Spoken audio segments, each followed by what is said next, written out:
Bueno, bueno, muy buenas tardes a todos. La verdad que es un placer tenerlos acá. Es un placer que sigamos compartiendo estos Instagram Live del AKD. Estuvimos trabajando mucho en armar una grilla interesante con gente nacional, gente internacional, gente que sea fisioterapeutas o gente que no lo sea, para tratar de buscar un poco las diferentes miradas que están relacionadas con el deporte, por lo cual les agradecemos muchísimo y es un placer ahora poder recibir a Tiago en breve. Bien, acá estamos.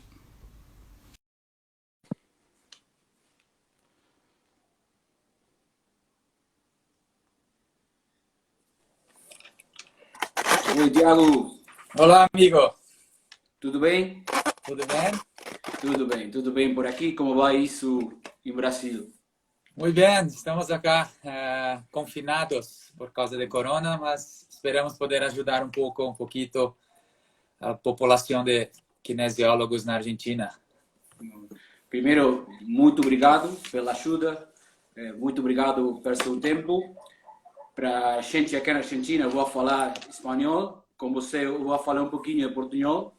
Ok. Tiago estuvo con nosotros hace 2 años acá en el Congreso. Es una persona que es un fisioterapeuta muy conocido en Brasil.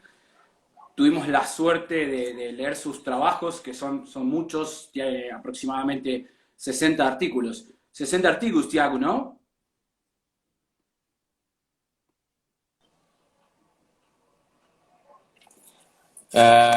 Tive uma pequena falha acá na internet, mas está de volta. Não se preocupe. Não se preocupe. Eu estava falando que você tem 60 artigos, não? Sim. Sim, sim. Bom, em primeiro lugar, eu me sinto muito mais confortável falando em inglês ou português, mas prometo que falarei o portunhol bem devagar para todos tentarem entender. E se por acaso alguém não conseguir entender, você faz a tradução. Estive em Buenos Aires para o último congresso da AKD e foi um dos finais de semana mais especiais da minha vida, porque fui muito bem recebido, assisti a palestras, apresentações maravilhosas, aprendi muito.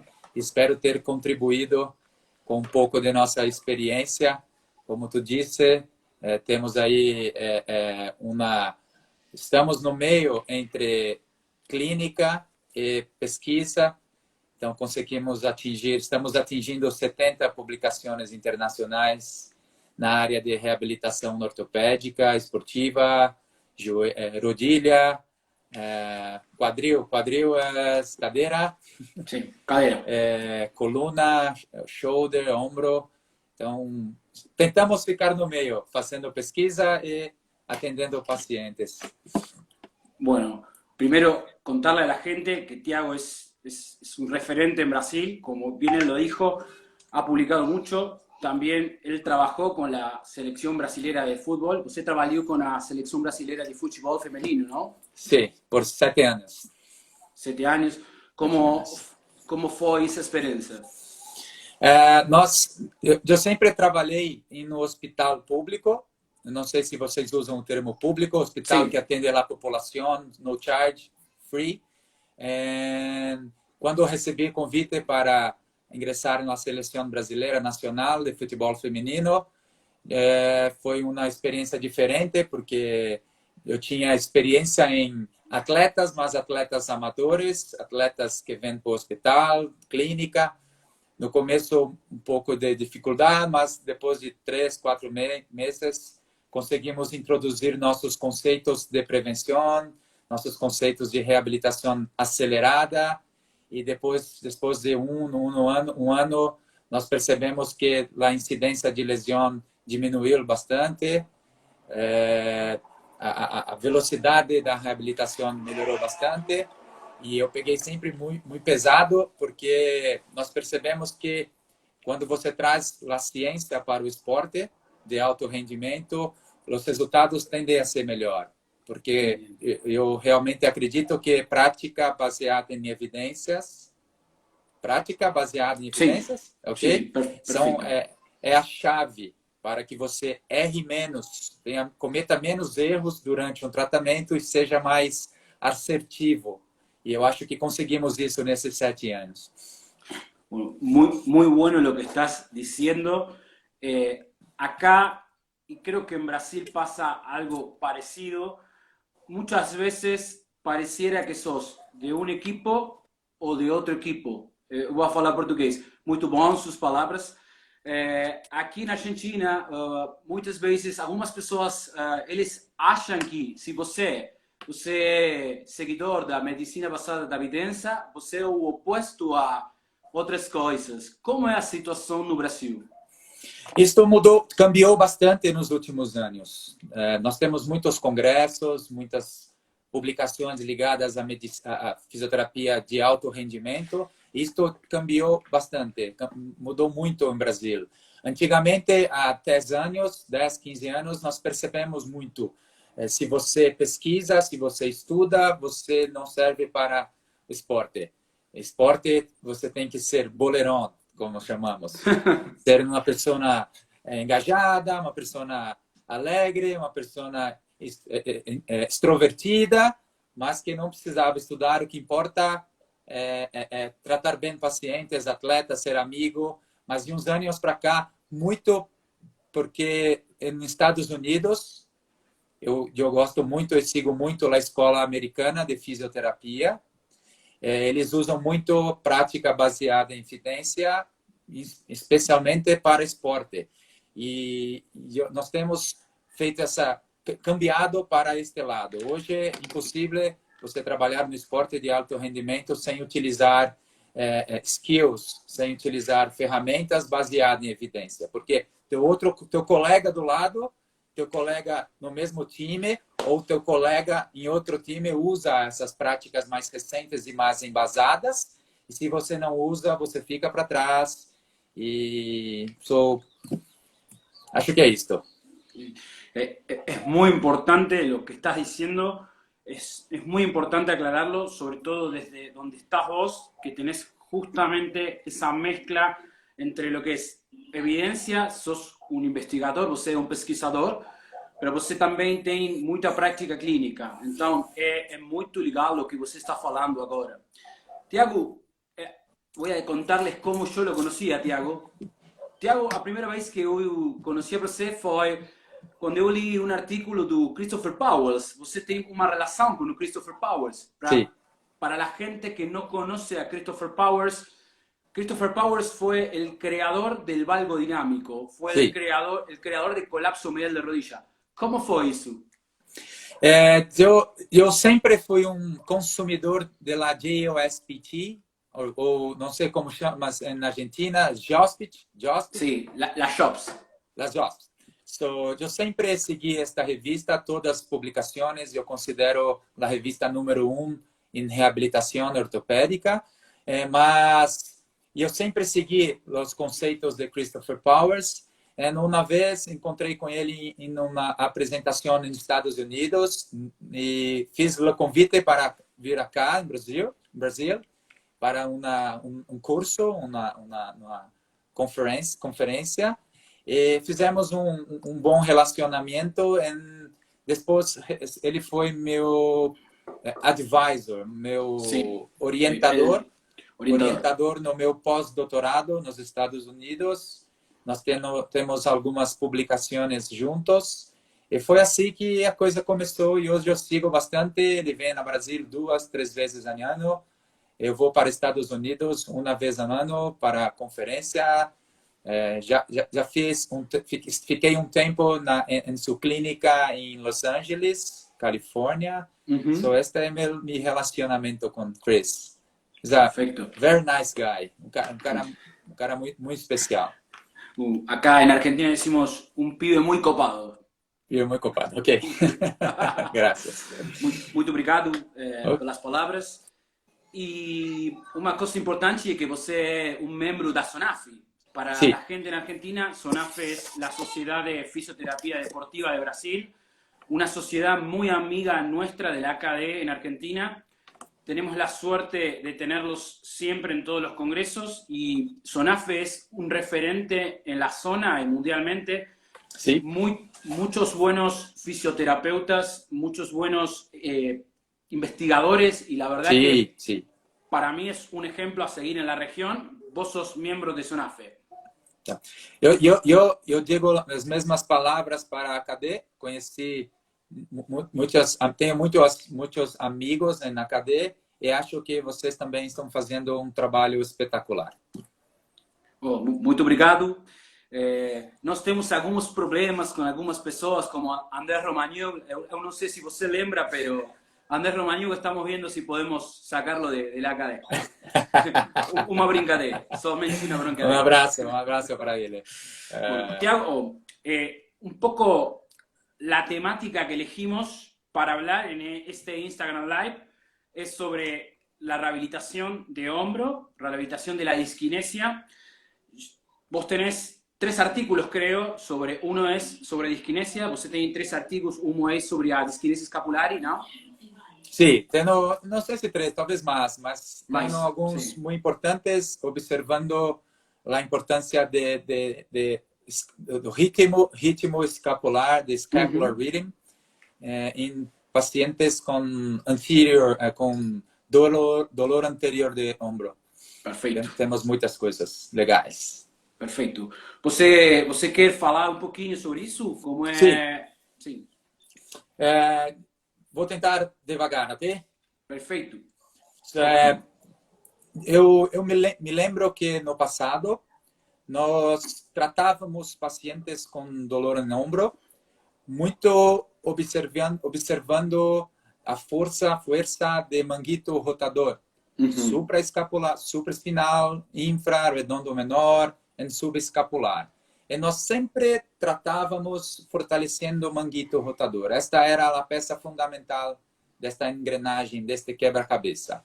Mas, de alguns anos para cá, começamos a pensar que para você ganhar força, se você pensar que a origem e a inserção de músculos de manguito rotador, eles saem de escápula e vão para húmero.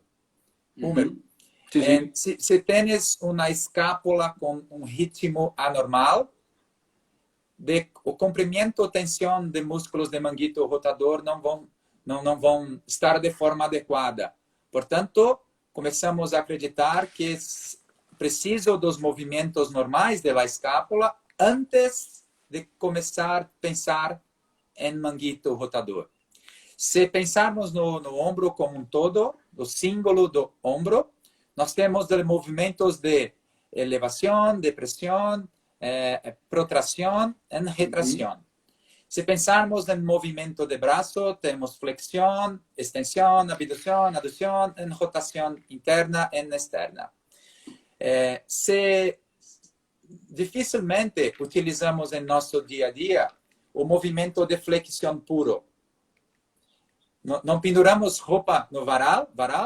Sim. Não colocamos roupa no varal fazendo uma flexão pura.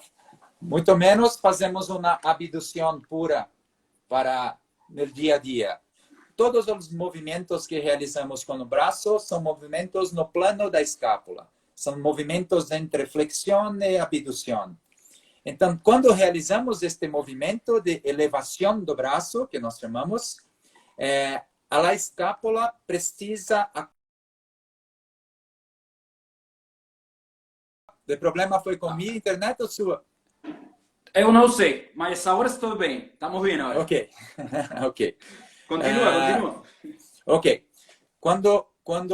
Se tirar o húmero, o braço, se tirar a clavícula e pensar solamente na escápula, a escápula faz 2 movimentos no plano sagital.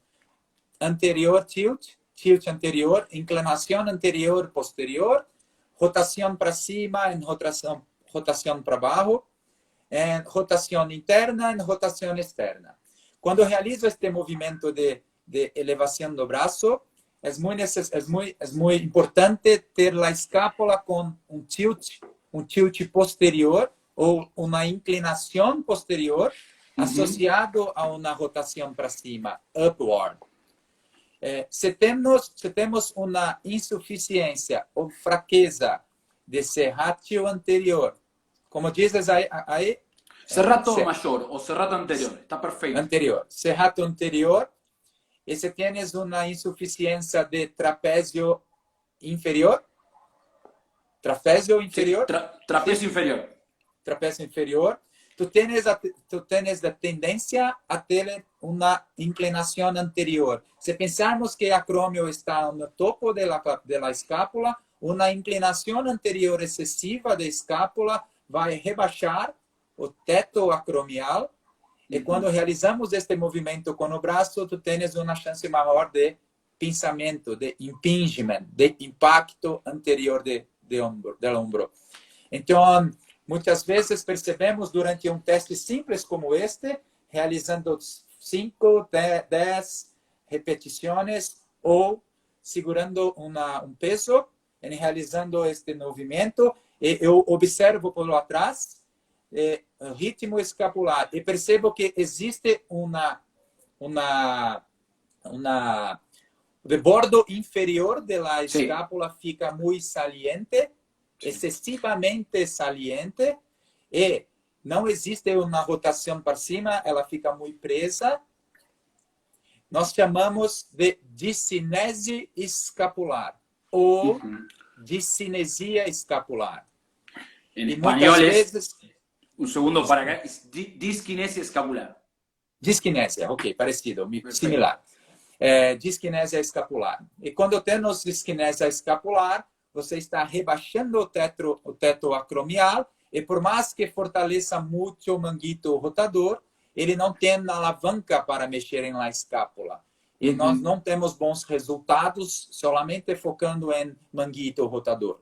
Então, começamos a pensar nisto e publicamos uma série de trabalhos. Um deles, o mais importante, publicado há 3 anos, mais ou menos, atrás, na revista chamada International Journal of Sports Physical Therapy, onde mostramos um protocolo de fortalecimento, focando primeiramente em serráteos maior ou anterior e em trapézio inferior na primeira parte do protocolo. E na segunda parte, depois de 5, 6, 7 sessões de fisioterapia, começamos a focar em manguito rotador e também no começo fizemos muito trabalho de mobilidade de tórax, porque se tens um tórax mais rígido, tu tens uma tendência a ter impacto anterior. Então, foi assim que publicamos este trabalho, mostrando a sequência com excelentes resultados em pacientes com dolor anterior de ombro. Perfecto. Y le voy a preguntar cómo era esa población. ¿Vos se lembra cómo es la población? ¿Ellos eran esportistas? No. Este trabalho com sedentários e atletas amadores. Mas tens um trabalho na British Journal, se não me engano, mostrando que atletas com disquinesia escapular têm 43% mais chances de desenvolver dolor em ombro durante o ano. Sí, es la revisión sistemática de Hickey. La revisión sistemática de Hickey. Hickey, eu penso que sim. Sí, yeah. Sí. Y, es muy claro que não é a cura para tudo, como valgo dinâmico, colapso medial no joelho, não é a cura para tudo, mas com certeza o trabalho de estabilização escapular precisa estar dentro de um programa de tratamento. Não é a cura para coronavírus, mas é importante ter dentro do protocolo. Acá pensamos que la cura para el coronavirus es una caipirinha. Entonces, la gente quiere viajar a Brasil, pero los aeropuertos están cerrados por ahora. Un bom vinho argentino. Um bom vinho está bem, mas saudade muito do Brasil. Eu também tenho de Argentina. Espero um dia voltar. Espero um dia voltar e um dia você será bem-vindo acá. Obviamente. Thiago, una cosa interesante para discutir es que con la disquinesia escapular fue como una especie de pasos tras pasos donde han evolucionado as investigações, han evolucionado as pesquisas. Primeiro, se você tem uma fijação em buscar que tipo da escápula tem você, não? Escápula SIG 1, 2, 3. Você acha que é importante em sua prática? Esta pergunta é muito boa, porque no passado utilizávamos a classificação. Se você tens uma pequena insuficiência de serráteos anterior ou maior, tu tens solamente o ângulo inferior da escápula saliente quando olho atrás. Nós chamamos de tipo 1. Quando tens uma borda inferior protusa e também todo o ângulo medial, borda medial, tipo 2. E quando temos esses dois e uma ascendência da escápula, temos tipo 3. Mas se eu mostrar um paciente para você, para mim, em 3 diferentes colegas, podem ter diferentes opiniões. Isso, eu penso que é importante graduar o ritmo escapular, ou escapular disquinesia, em 1, 2 e 3, mas solamente para prática clínica. Para estudos científicos, como existem diferenças de interpretações, nós estamos a usar solamente sim ou não. Tienes ou não tienes escapular disquinesia. Este é mais científico porque é quase que impossível determinar. E trabalhos utilizando 3D, laboratórios 3D tridimensionais, como temos para membros inferiores, é muito difícil para membros superiores, porque tem movimento da pele, da escápula, os trabalhos são um pouco conflitantes. Por isso que é mais uma impressão clínica, visual, do que propriamente verdadeira.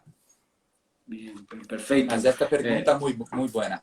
Sim, acho que é muito interessante sua resposta. E hoje, acho que em muitos pacientes passa algo parecido quando você vê o ritmo escapulohumeral, você vê muitas disquinesias em todos os pacientes. ¿Vos crees que pasa algo parecido? Lo que le quiero preguntar a Tiago es si no está viendo demasiadas disquinesias en los pacientes, que pasa algo parecido con la confiabilidad. Perfeito. Tuas perguntas são sensacionais, porque são perguntas que temos discutido todos os dias em clínica, no Instituto Trata. Como valgodinâmico em membro inferior? Nós sabemos se a escapular disquinesia é uma causa ou consequência. Nós sabemos se a pessoa tem uma disquinesia no começo do ano e por isso desenvolveu dolor de ombro. Ou se ele começou a apresentar dolor de ombro e depois apresentou disquinesia escapular. Não sabemos, esta resposta é muito difícil de dar, mas a questão é se tienes dor no ombro e não apresenta disquinesia escapular, tienes que trabalhar este contexto. Outra pergunta é pessoas que não têm dolor no ombro, mas apresentam disquinesia escapular. Por que isto ocorre? Como valgodinâmico. Muitas pessoas apresentam um valgodinâmico no joelho, mas não têm dor.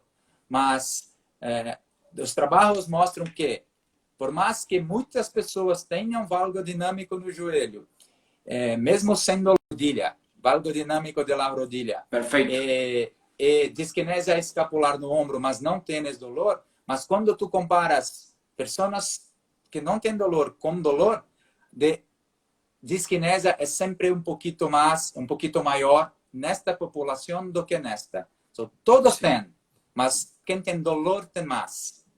Esta é a discussão atual da literatura. É muito interessante e acho que uma boa coisa é o segundo passo da avaliação da disquinesia, que é se você tem uma correlação sintomática com disquinesia. Você usualmente fez algumas avaliações, como por exemplo teste de assistência escapular, ou por exemplo o algoritmo de Jeremy Lewis, SSMP. Você fez algo disso? ¿Nos trabajos o en la práctica clínica? Ah, la práctica clínica. Eu uso todos os dias. Então, não sei se qual é nosso público acá, se são estudantes, profissionais, mas... Un mix. Mix, tá. Nós estamos conversando sobre alguns testes para confirmar se a escapular discinesia é a causa da dolor. Simplesmente pedimos para o paciente realizar o movimento.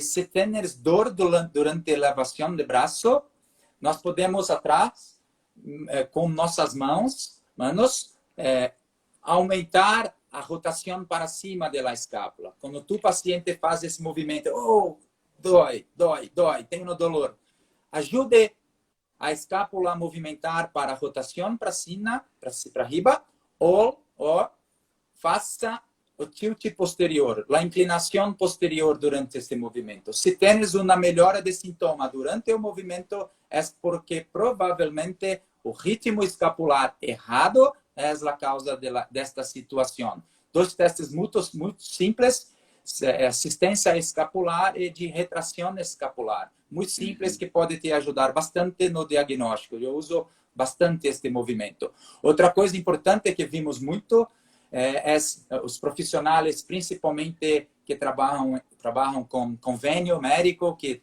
atendem 4 ou 5 pacientes ao mesmo tempo, eles começam o tratamento do ombro usando muito flexão. Pegam um bastão, o peso, e começam fortalecendo o deltoide.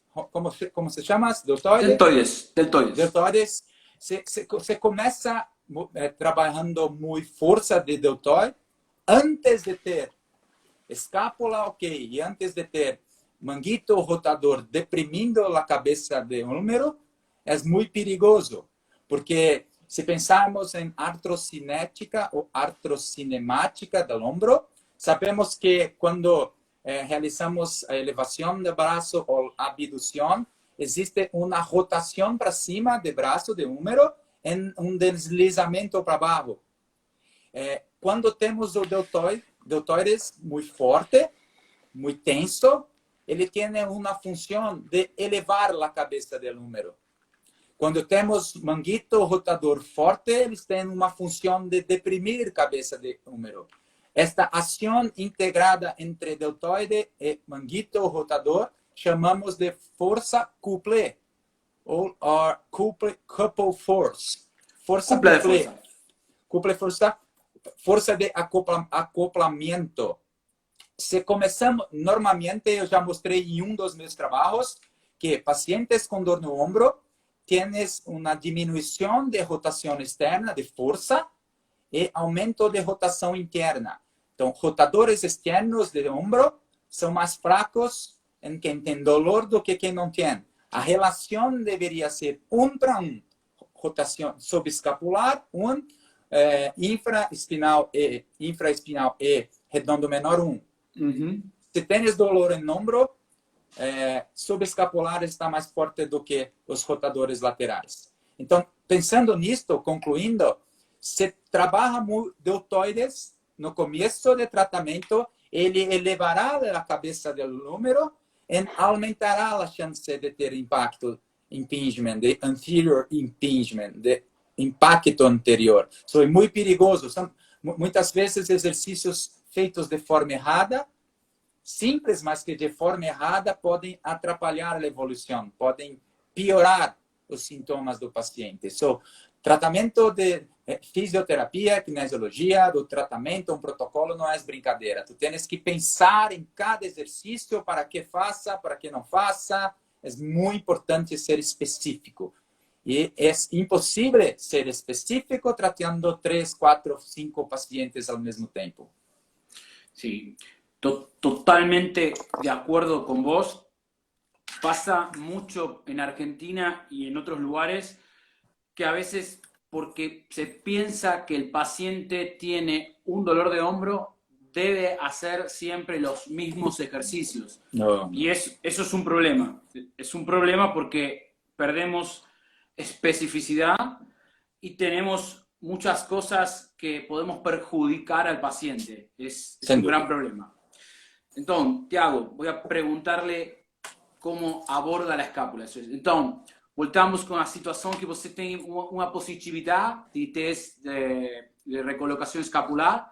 Você tem que começar a trabalhar. Você trabalha primeiro o componente ativo, os músculos estabilizadores, ou você também chequeia como é a amplitude de movimento, a situação com as partes blandas? Perfeito.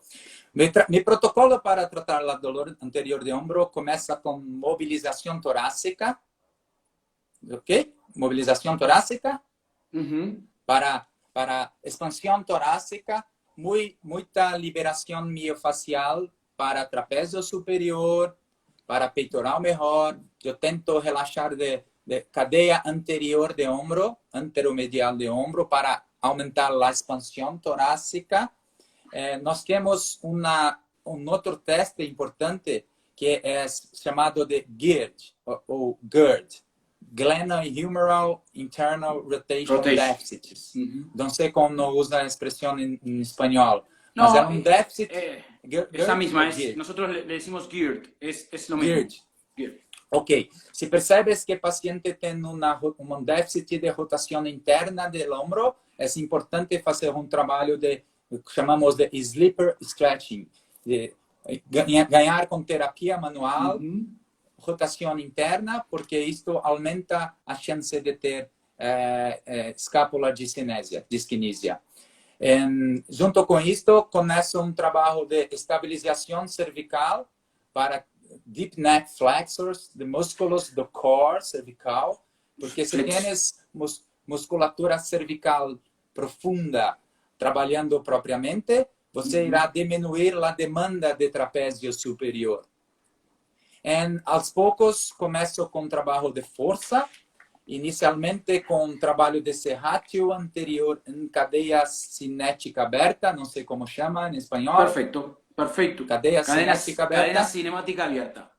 Cadeia cinemática aberta, com exercícios como punch, utilizando resistência elástica, utilizando pesos, depois evoluindo para um trabalho em cadeia cinemática fechada, como pranchas, como 4 apoios, realizando o trabalho de correção do tórax para utilizar bastante serrátil anterior. Depois começo com trabalhos de fortalecimento de romboide para juntar as escápulas, trabalho em grandes amplitudes para melhorar comprimento, tensão de trapézio inferior. Faço muito trabalho de remadas, muito trabalhos de puxadas verticais, horizontais, todo o trabalho de complexo posterolateral do ombro. Okay. Redondo menor, infraespinal, serrátil anterior, trapézio inferior e romboides. Estas são as peças fundamentais na primeira metade do tratamento e, com certeza, depois da evolução, começo um trabalho intenso de manguito rotador, mas sempre numa relação de não sempre, mas maioria das vezes 2 para 1.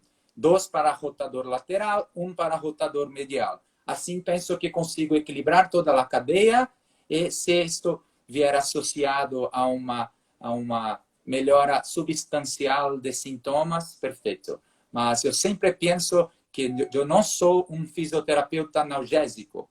Minha função não é somente tirar a dor. Eu não sou um paracetamol. Eu não sou anador. Eu não sou dipirona. Minha função é, se pego um carro que está desalinhado, não adianta somente trocar o pneu. Eu tenho que alinhar e balancear o carro. Por isso que sempre penso muito em biomechanics. Sempre penso muito em alinhar e balancear o carro. Vamos a hacer una pregunta que es lo que él tiene que evaluar siempre que tiene un paciente con dolor de ombro. Imagine que você tem um paciente com dor do ombro que você sempre tem que avaliar para você. O que? Como seria? O que sempre? O que, por exemplo, amplitude de movimento, dor, funcionalidade, função de ombro. O que você acha que é o mais importante que não pode faltar em pacientes? Teste de escapular disquinesia. Sem dúvida, o teste mais importante, mas eu sempre sigo quando estou com um paciente em minha frente, depois de conversa, depois de investigação, anamnesis, eu sempre vou para amplitude de movimento, de rotação interna e externa. Eu sempre vou para a palpação de trapézio superior, porque quando temos uma insuficiência de trapézio inferior, uma das primeiras consequências disso é uma hiperatividade deste acá, de trapézio superior. Eu sempre gosto muito desta palpação. Eu sempre gosto de alguns testes especiais, como Gerber, como Nier, como teste de Job, como lata vazia, lata cheia, testes de apreensão para saber se existe um deslocamento, uma instabilidade. Gosto muito de testes de assistência e retração escapular, como disse anteriormente. Testes especiais são importantes. Depois, testes de mobilidade do tórax, também importante. E testes de discinésia escapular. Esta é a minha sequência. Mas o mais importante para mim, se eu tivesse um segundo para testar, seria discinésia escapular. Bien.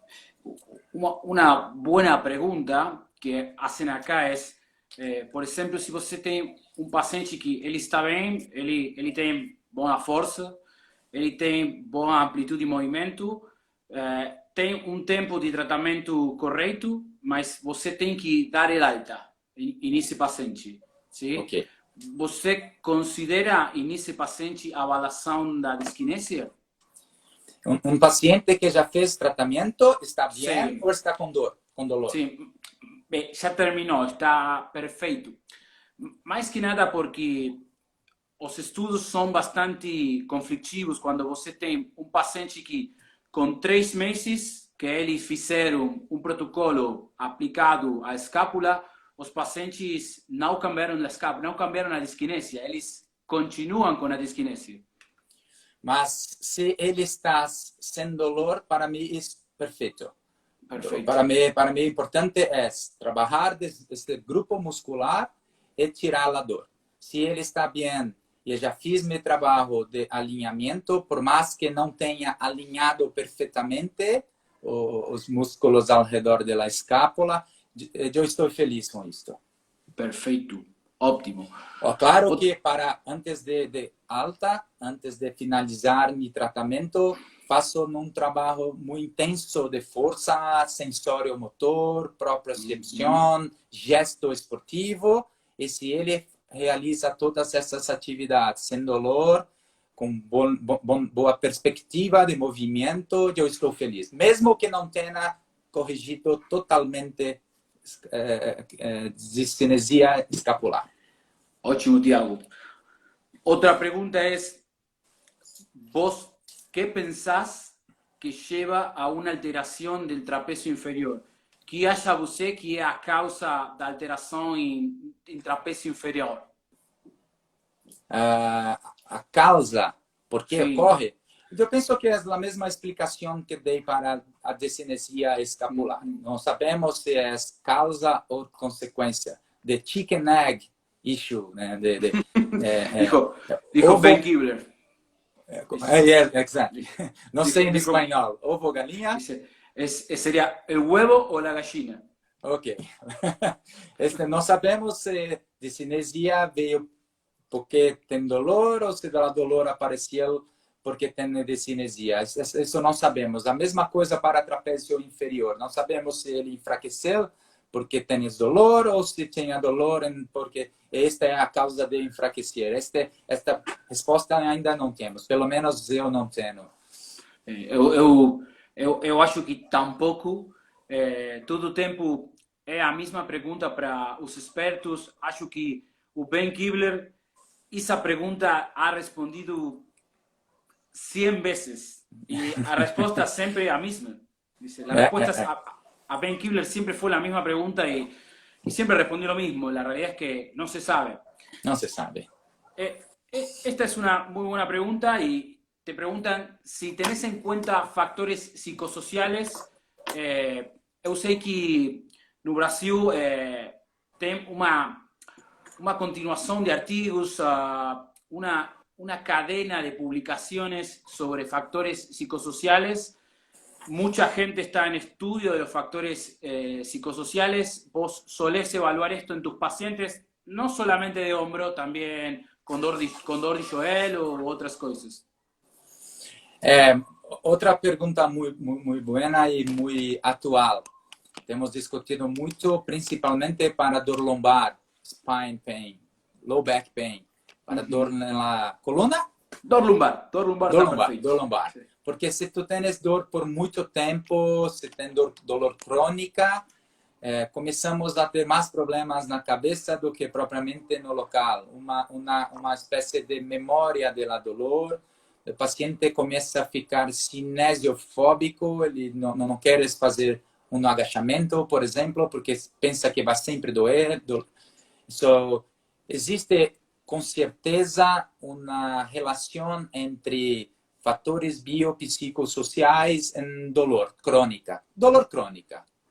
Mas é óbvio que se você pensa em tratar solamente com tratamento biopsicossocial, você está muito fardado a não ter bons resultados, principalmente em longo prazo, porque você não é o carro que continua desalinhado. So, eu sempre tento fazer minha parte biomecânica. Se com isso conseguir, durante as sessões de fisioterapia, conseguir trabalhar a cabeça do paciente, encorajando a realizar o movimento, cada vez mais expondo este paciente, expondo progressivamente esse paciente àquelas atividades que ele tem medo de realizar, ótimo, mas nem lá, nem cá.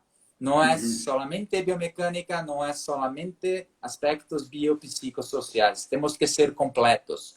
O problema é que na fisioterapia, não sei em Argentina, mas em Brasil, sou fã da fisioterapia no Brasil, mas como temos muitos jovens palestrando em congressos, falando em Instagram, falando em mídia social, eles são como muitas vezes como um jogo de futebol para crianças. Onde está a bola, a pelota, todas as crianças estão atrás. Se a bola vem cá, todo mundo vai.